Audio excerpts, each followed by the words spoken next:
Adventures on the Sword Coast, Chapter 14.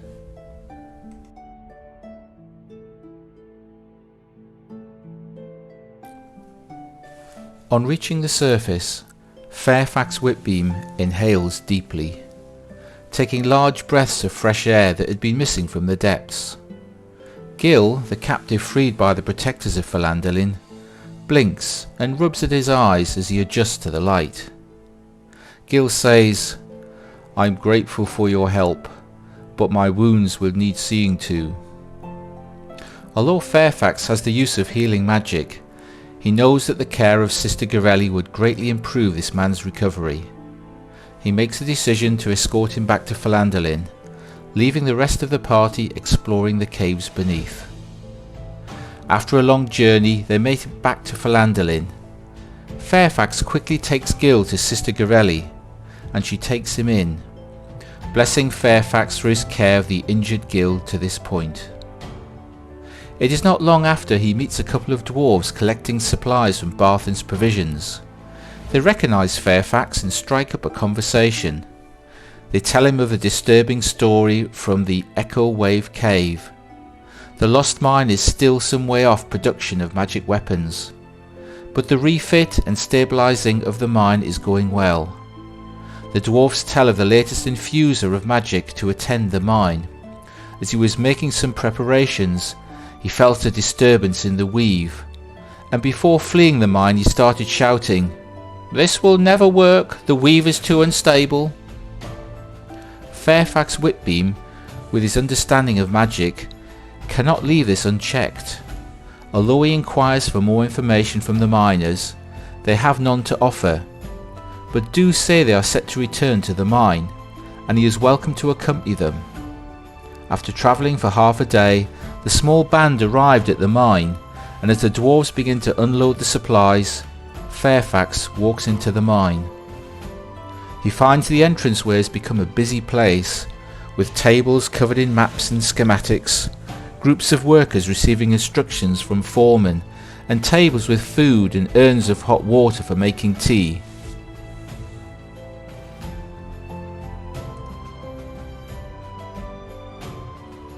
It only takes a few moments for Fairfax to be greeted by a gnome, who lifts his glasses from his head to rest them on his head. "May I help you?" the gnome abruptly blurts out. Fairfax Whitbeam introduces himself as one of the party who helped find and liberate Echo Wave Cave. "I'm here to find out more regarding the mage infusers." The gnome replies, "I'm not sure I fully understand, but we have now had 3 mage infusers who have fled.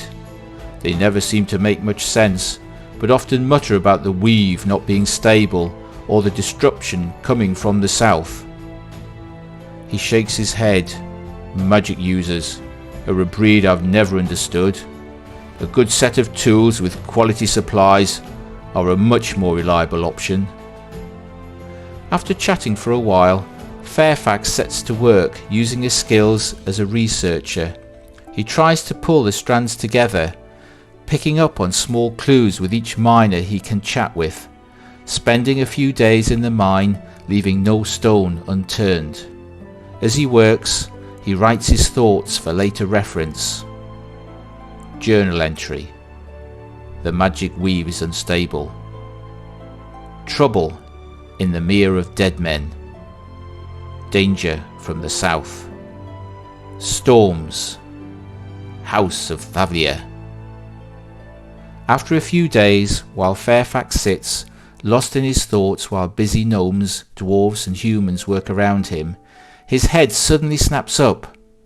"I must find the rest of the protectors of Phandalin." The latest mage infuser has arrived and offers to cast a locate spell. Revealing the location of the party, not too far away, heading through the valley of the Sword Mountains. Fairfax spends one last night in the cave, but wakes early to meet his friends before they set onward that morning for the climb to Icespire Peak.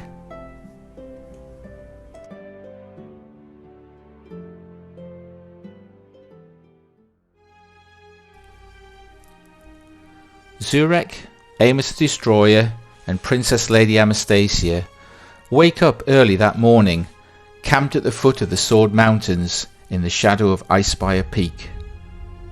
They are puzzled to see that Tristan has gone in the night and is nowhere to be seen. Looking across to the north, they see a robed figure walking down towards them, silhouetted in the morning sunlight. It must be Tristan, thought Amos. However, as the hooded figure approaches, he pulls down his hood, and to the surprise and delight of everyone, it is the Sorcerer, Fairfax Whitbeam. Seeing his friends, Fairfax shouts, "I'm the one who's going to keep you all safe." Amos the Destroyer replies, "Yes, we could be in need of your magic stuff." Fairfax is pleased that the barbarian has finally acknowledged his usefulness as a powerful sorcerer.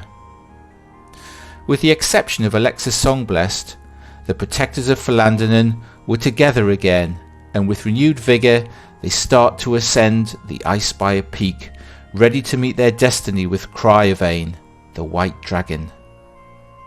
As they climb ever upwards, the landscape changes from lush greenery to scrubland, with harsh granite outcrops and rocky spires breaking up the ground. It becomes quite treacherous to walk. The party struggle to make progress as their feet slip on the loose ground, which is starting to be covered with snow. Performing a nature check, the party fail to get good footholds. The path disappears as they make bad choices as to which route to follow.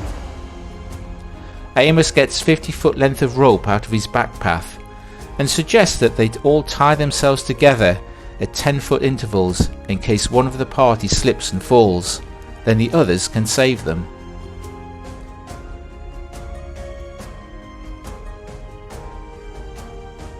With Princess Lady Amastacia leading the way, followed by Amos, Fairfax and Zurek, they continue cautiously upwards. Princess uses her blood axe to assist her climb, with pink and black glitter still gently sprinkling out of the handle. Performing an athletics check, the majority of the party stand firm, apart from Fairfax, who loses his footing and would have surely fallen if not for the fact they were all secured together by rope. Amos the Destroyer critically completes a survival check, and as his instincts kick in, he starts to confidently climb the emerging path. Zurek follows his lead and also gains confidence on the difficult mountain slopes as the cold wind starts to bite and the snow begins to fall. Amos uses hand axes but fails to get a good grip. But Princess, almost in a rage, uses her strength to pull the rest of the party onto what appears to be a trail. This rocky snow-covered trail is still hard to climb, but seems good enough to walk safely in single file up the mountainside. It is now mid-afternoon, and there is still quite a way to go to reach Icespire Peak. Fairfax asks, "Will we make it to the top of the mountain by the end of the day?" Amos replies, "We will try, but we might have to make camp to protect ourselves from the cold if it gets late. I'll look out for a suitable place if needed." Walking along the ice-covered path, the party notice the occasional hoof print. Fairfax and Princess perform a nature check and determine that it could have been made by a horse in the last 2 to 3 days.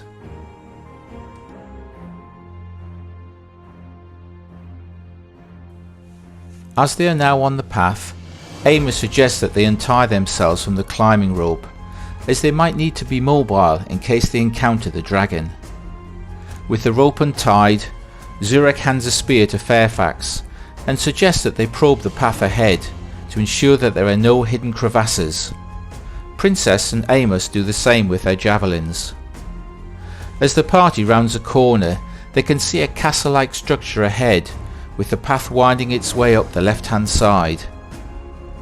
The cliff face must be 60 feet up from the path to the fortress known as Icespire Hold. As Princess Lady Amastacia and Amos the Destroyer reach a bend in the path below the fortress battlements, Amos gets out two 50-foot lengths of rope, ties them together, and attaching one of the grappling hooks he bought from Barthen's provisions, throws the hook up and critically it catches on the ledge at the base of the wall. He effortlessly climbs up. Securing the rope at the top of the cliff, Amos calls down to the rest of the party to climb up. At the same time, he gets out another 50-foot length of rope and securing another grappling hook to the end, throws it up to the top of the fortress battlements. But unfortunately, it does not catch and tumbles back down with a clatter. As this happens, he can hear a sound like great bellows and movement of something large at the other side of the wall. Princess climbs up the first rope to join Amos on the ledge. Zurek asks if the ledge will take his weight. Amos reassures the Goliath by explaining that it is made of granite. Then handing the shorter rope to Princess, he asks her to try and grapple the top of the fortress wall.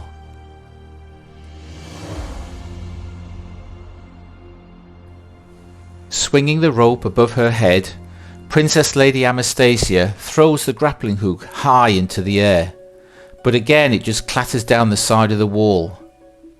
The noise has disturbed Cryovain the dragon, and with a great flapping of wings, he appears over the battlements and soars into the air above Amos and Princess. Zurek just manages to climb to the top of the ledge as Amos the Destroyer grabs the grappling hook attached to the longer rope and throws it towards the dragon as it gains altitude. In a rage that Cryovain might escape, he critically hits the beast's left wing, causing the dragon to falter as the rope entangles its wings. Fairfax Whitbeam looks up at the ensnared dragon and casts Eldritch Blast, as beams of crackling energy streak upwards, one critically hitting the creature. Princess Lady Amastacia, using the other grappling hook, twirls the rope above her head and manages to hit the dragon's right wing.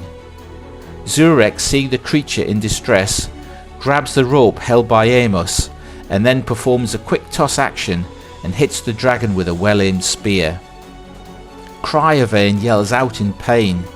With both wings ensnared by grappling hooks, he falls some 90 feet to the narrow path below where Fairfax is standing and takes terrible bludgeoning damage from such a great fall. Amos the Destroyer and Zurek hold the longer rope tight, but Princess wisely drops her shorter rope to avoid falling below with the dragon.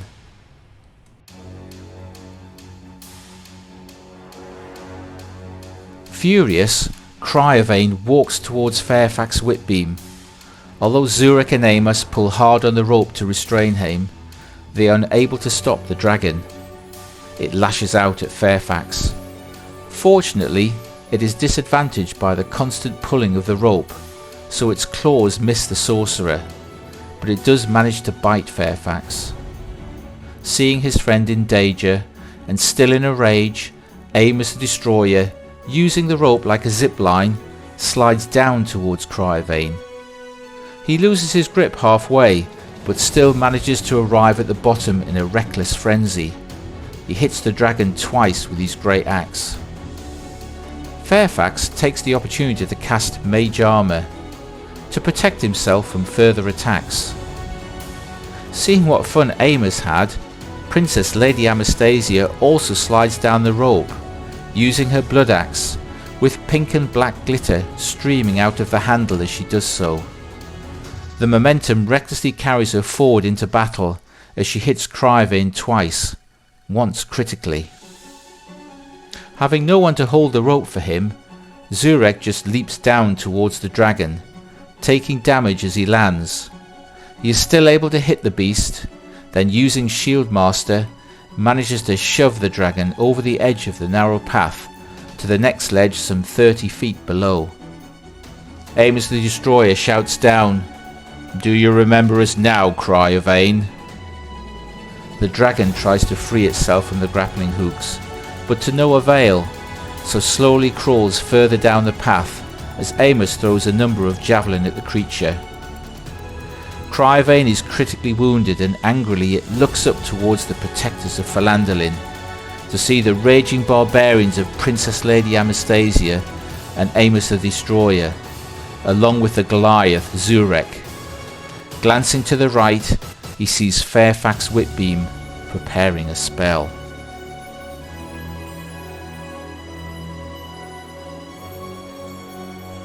Casting Chromatic Orb, a sphere of colourful light hits the dragon.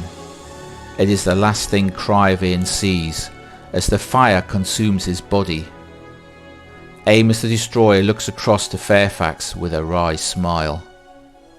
Acknowledging the barbarian, Fairfax nods back, thanking Amos for his cunning tactics used to defeat the dragon.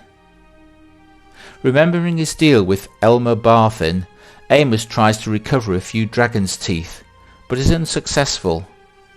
Princess also tries, but cannot harvest them from the mouth of the dragon. Only Zurek is able to obtain some dragon scales. As the sun starts to set, Amos lights the lantern Zurek had given him, and Fairfax casts a light spell. Seeing Amos continue to struggle with the dragon, Zurek uses his tactical advantage skill to obtain a few teeth for Amos. With the light failing and the temperature plummeting, the party hurry up the narrow path to Icespire Hold in order to seek shelter for the night.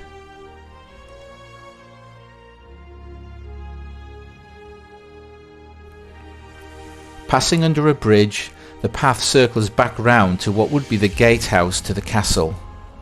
Fairfax opens the large wooden door and sees stables inside along with 4 horses.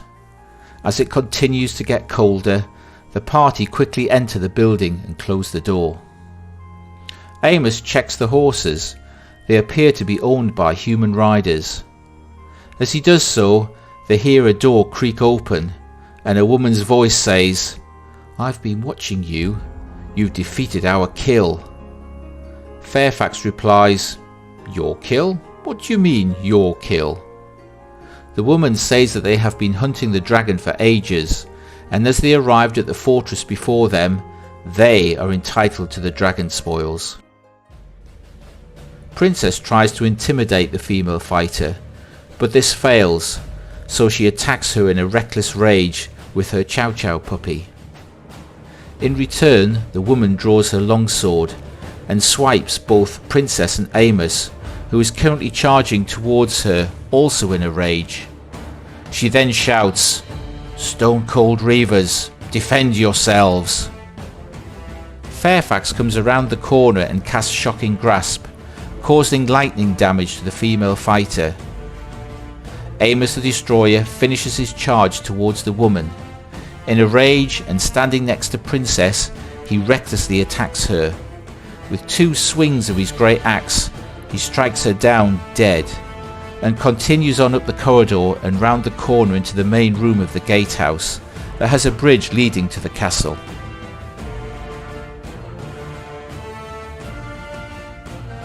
The party is then attacked by another man, who leaps out of the side room armed with a long sword. He attacks Fairfax and Princess but misses. While they battle the new foe, Zurek hurriedly searches the body of the dead woman fighter for any insignia. A second man enters and attacks Fairfax, but as he still has his mage armour active from the fight with Cryovain, the swing misses. He also attacks Princess, but misses her as well. From the room the 2 fighters have appeared from, a third female warrior takes aim with her crossbow at Fairfax and hits the sorcerer. One of the fighters says, "You've killed our mistress, now I'm in command."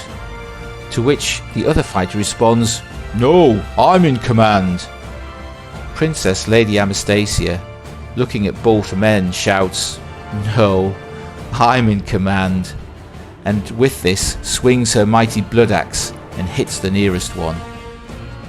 Fairfax casts Shocking Grasp again, but this time misses. Amos the Destroyer, hearing all the commotion, runs back towards the party, pulling out a javelin as he does so. On seeing the battle unfolding in front of him, he throws the javelin, critically hitting the closest fighter to him. With the javelin still stuck in his side, he hits both Princess and Fairfax. Looking up, Zurek takes out his heavy crossbow and fires at the woman in the adjoining room, hitting her in the shoulder. Then, using a maneuvering attack, he manages to pull the lightly armoured Fairfax back from the combat.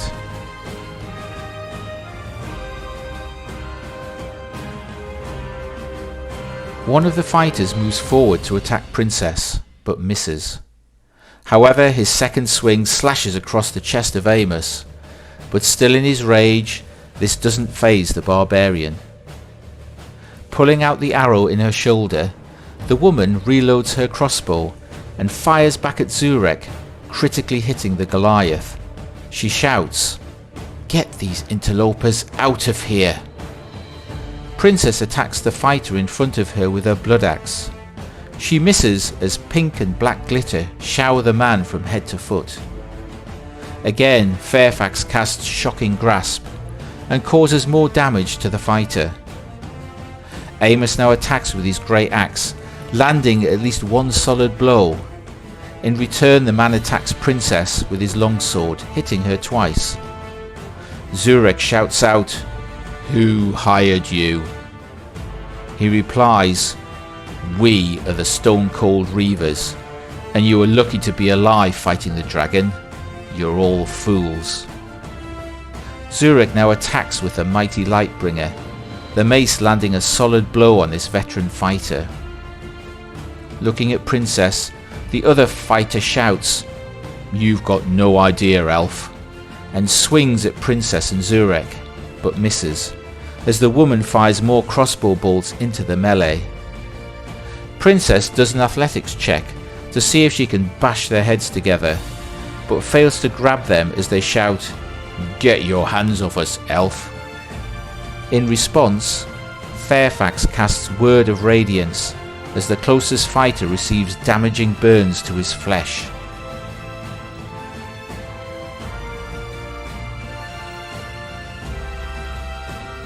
Amos the Destroyer, still in a rage, finishes off one of the 2 male fighters with 2 swings of his great axe, and charges forward past the other fighter with a wry smile on his face in pursuit of the woman with the crossbow. As he runs past the remaining fighter, he opportunistically stabs at Amos with his longsword, but it doesn't seem to bother the barbarian. Zurek raises Lightbringer and smashes it down on the man's head. His legs start to buckle. He looks done for. Seeing the others fall at the hands of the party, the woman in front of Amos begs to surrender and drops her crossbow. The man also surrenders and drops his sword. Gleefully, Princess picks up the sword and says, "That's what I like to hear."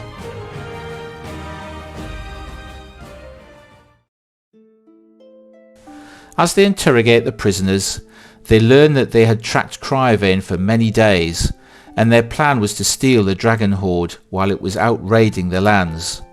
They had never intended to fight the creature. Now they were all going to freeze to death as the cold of the night and the icy wind took hold. The party were not prepared for severe cold weather, but using what wood and cloth was to hand, they insulated the gatehouse as best they could and lit fires to raise the temperature. They also ensure the horses are kept warm, as they might be useful to carry them and any spoils back to Phandalin. The party managed to keep warm during the bitterly cold night. Anyone caught outside would have surely perished. In the morning, the temperature starts to rise above freezing as Icespire Peak is bathed in sunlight. They look out of the gatehouse windows across the bridge to Icespire Hold and prepare to enter.